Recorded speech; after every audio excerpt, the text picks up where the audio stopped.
Fascinating article by Andrew Van Dam in the Washington Post yesterday titled, "Why Does the South Have Such Ugly Credit Scores?" And they were trying to figure this out. Why is it that southern states have, and Missouri and Oklahoma, have the worst credit scores in the country? And, you know, at first they thought, is it because they have more poor people? Well, you know, in some cases they do, but that wasn't it, because there are poor blue states and poor parts of blue states that have much better credit scores than they do in the South.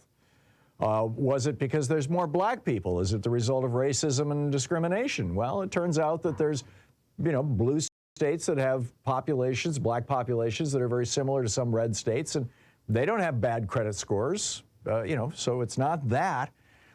They examined 2019 data from 238 million credit cards. They looked at, I mean, this is just a huge study.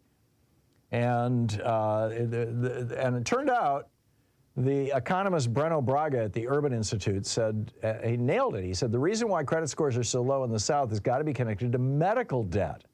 And it turns out that of the 100 counties with the highest share of adults struggling to pay their medical debt, 92 of them are in the South, and the other 8 are in Oklahoma and Mississippi. What do these 11 states all have in common? None of them have expanded Medicaid. What is Medicaid? Medicaid is free health insurance for low-income working people. You've got to typically make more than $3,000 or $4,000 a year and less than around $12,000 or $13,000 a year to qualify for Medicaid. But there's 11, and the federal government pays 93% of it, but there's 11 Republican-controlled states that are still refusing to do it, which is kind of the way you would think libertarians think things should be. Hey, you know, let the free market take care of things. Let people pull themselves up by their own bootstraps. So let's check in with one. Charles Sauer is a libertarian and economist, the president of the Market Institute. He's the author of the book Profit Motive, What Drives the Things We Do. He also has a new podcast, Pardon My Parsing, over at buzzsprout.com and marketinstitute.org. Charles Sauer, S-A-U-E-R, on Twitter. Charles, welcome back. So you heard my setup. What say you? I say this is just proof that the left is really bad at doing science, because this is what's called a spurious correlation, right?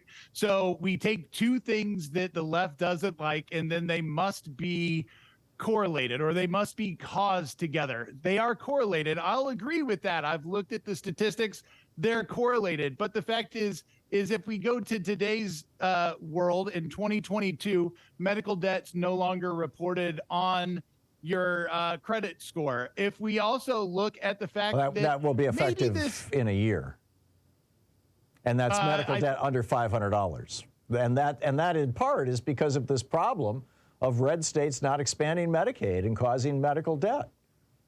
Well, that's not true. But if we want to just talk about the correlation, if we want to talk about the correlation that's more possible, I want to look towards education, because when you look at what a mortgage broker talks about when they're seeing all of these debts coming through, one of the biggest factors that they see that makes somebody ineligible for a loan is education debt. And a lot of that comes down to trade schools. So if we follow that politically back, we see that banks weren't giving loans for trade schools because they're unlikely to be paid back.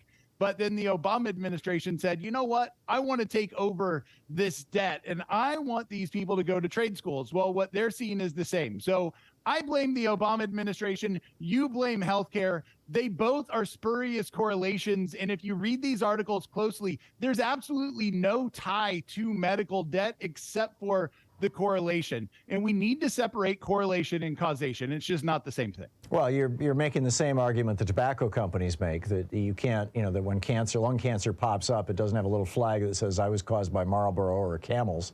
You know, there is correlation. You can't prove causation, but I think any idiot would figure out eventually that if you smoke enough, you're going to get, you know, your odds of getting cancer are a whole lot higher.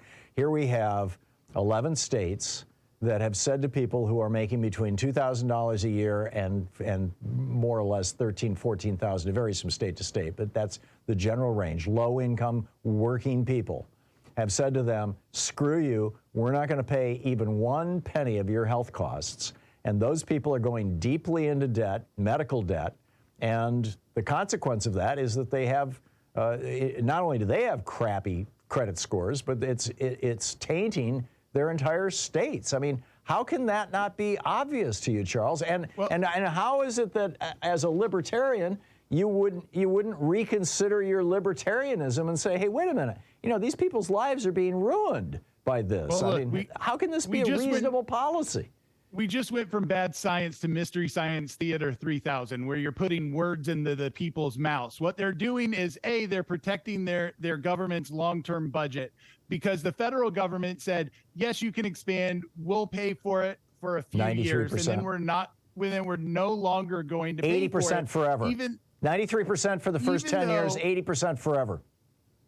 Even though medical spending in these states is going up. But let's throw all of that out the window. If we look at the cost of healthcare, the costs don't make any sense, because you can go to Oklahoma, and you and I have talked about this guy before, but Keith Smith runs a surgery center there. Their average charge is 10% of what the nonprofit hospital down the street costs, and he lists it on his website. What does he not do? He doesn't take Medicaid patients. He doesn't take Medicare patients, and he doesn't actually charge them. He does take them. He just is not allowed to charge them because of the rules of the federal government. But if the federal government would allow Keith to just charge them his costs, they could save 90% on healthcare right now. We don't need government spending these large amounts of money. This is another one of these libertarian arguments that we should just leave it up to the philanthropist, the occasional really nice surgeon who's going to charge a lower price. I know you want to leave it up to the hospital lobbyists that have captured the system. I know that you support the high regulatory state that's been captured by the cronies. What I'm saying is, let's get rid of the cronies. Let's move government down to a level that the cronies are no longer existent. So rather than just having 11 states impoverished, Carter, by the way. So instead of just having 11 states impoverished and their people stuck with huge medical debt and thus crappy credit scores, which, by the way, raises the cost of housing because their mortgages go up, it raises the cost of transportation because their car loans go up, it raises the cost of their credit cards, interest rates. I mean, it hurts them every 16 ways to Sunday. Rather than just having 11 states suffering under this, you want all 50 states suffering under this. That was the argument that was used by many corporatists before President Carter came along and opened up rail, trucking, and air so that we could expand actually those systems and get cheaper products to people. And if I can't afford to get on an airplane, I'm not going to die. But if I've got, a lump someplace and I can't afford to go to the doctor, I might die. There's a difference, Charles. If you can't get your medicine shipped to you, you might die. But the fact is just because you can try to raise the moral argument, what I'm saying is the moral argument is these people should be able to afford their care. This is not a moral argument, it's a practical argument. Oh, so you're going to defend a minimum wage? No, there's no, you're not making a moral argument because you're making a spurious correlation to start it off with. But if we look at the issue that you're talking about, healthcare, what we need is deregulation, and that's where it needs to be. No, wait a second. You just said that people should be able to afford their health care. You saying that people should be able to afford enough money, people should have enough income, average working people in Alabama should have enough income that when they show up at the hospital for a problem, or it's a car accident or cancer, and they end up with a $250,000 bill, that they could just write a check for it? Is that what you're saying? What I'm saying is that average working people can already afford their health care if they go to Keith Smith's practice in Oklahoma, or if they go to Lee Gross's practice in Florida. What we need are policies that make it more advantageous for not just the crazy entrepreneur on the fringe. Look at what Mark Cuban's doing for drug prices. Look at what Amazon's doing for drug prices. These are big entrepreneurs making changes, but you know who's better? There's a guy named Josh Umber in Kansas who beats Amazon and Cuban's prices. We need to find out what these guys is doing and lower the cost of healthcare. The $250,000 is just a junk number that doesn't actually, it's not real. It's Charles, not what healthcare costs. If you're earning $13,000 a year and you've got $5,000 in medical debt, it doesn't matter whether your drugs are 20% less at Amazon, or whether if you can figure out how to get on an airplane and go to Kansas, you can get surgery for 10% of the price. You are still screwed.